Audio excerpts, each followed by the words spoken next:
No mundo que transborda a informação por todos os lados, qual é o conhecimento que realmente importa? Hoje, a gente vai mergulhar numa ideia que pode, de verdade, transformar tudo. Conhecer quem Deus realmente é. A gente vive num fluxo que não para. São dados, notícias, um barulho constante, é informação competindo pela nossa atenção o tempo todo, a cada segundo. E ainda assim, sabe, no meio dessa avalanche toda, o conhecimento mais fundamental de todos acaba ficando de lado. O conhecimento daquele que segura o próprio universo em suas mãos. Para a gente começar a entender Deus de verdade, a gente precisa primeiro encarar uma realidade. Ele é totalmente diferente de qualquer coisa que a gente conheça. Ele simplesmente está além de qualquer comparação. Essa frase, ela desafia diretamente aquela nossa mania de imaginar Deus como se fosse um super-humano, sabe? A verdade é que ele está em outra categoria. Ele é único, é eterno e é perfeitamente completo nele mesmo. Pensa nisso um pouco. Antes de existir um começo, antes de existir tempo e espaço, Deus já era. Sozinho, sim, mas numa plenitude perfeita. Ele não precisava de nada porque a sua existência já era completa. Isso quer dizer que a criação não aconteceu para preencher um vazio, entende? Ele não criou o mundo por necessidade ou por solidão, mas como um transbordar da glória que ele já tinha de forma infinita. E essa imagem que o profeta Isaías usa é simplesmente perfeita para mostrar essa escala. Todas as nações, a história inteira da humanidade, diante dele, são como uma gotinha d'água num balde. Isso dá uma noção da sua grandeza, que é imensa, incomparável. E essa grandeza toda nos leva para um dos seus atributos mais desafiadores para nossa mente: a soberania. A ideia de que Deus governa com controle absoluto tudo que existe e tudo que acontece.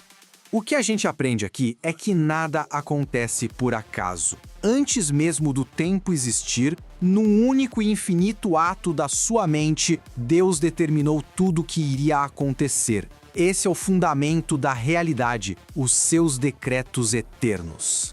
E esses decretos, eles têm características que não mudam. Eles são eternos, decididos antes da criação, são perfeitamente sábios, sem nenhuma falha, são livres, porque nada fora de Deus influenciou suas decisões, e são absolutos e incondicionais, o que significa que eles vão se cumprir, não importa o que aconteça. Essa declaração de Isaías resume isso de um jeito que não deixa dúvidas, né? O que ele decreta, acontece. A sua vontade soberana sempre vai se cumprir. Sem exceção. E puxa, como é que alguém poderia governar soberanamente sem saber de todas as coisas? A soberania de Deus está ligada de um jeito inseparável ao seu conhecimento perfeito.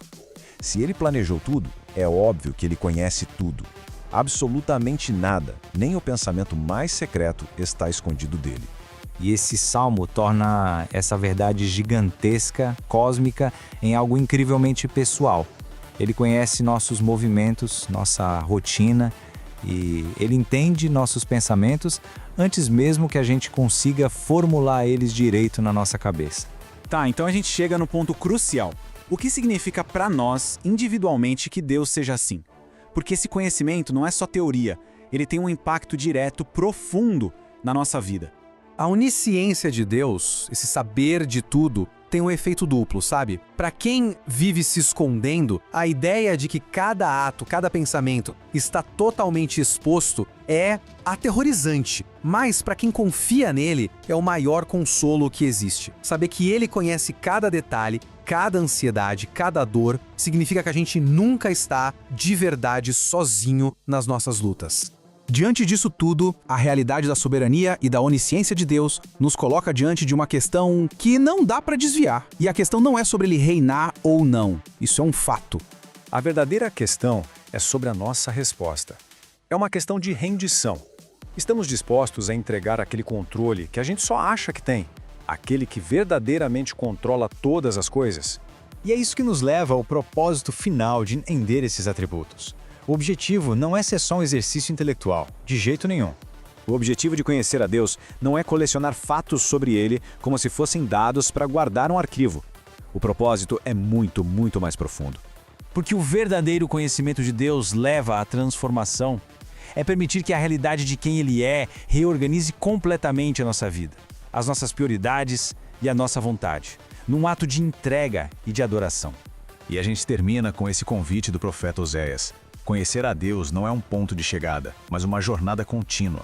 É um convite para prosseguir, para aprofundar, para conhecer cada vez mais o Deus que é infinitamente maior e mais glorioso do que a gente pode sequer começar a imaginar.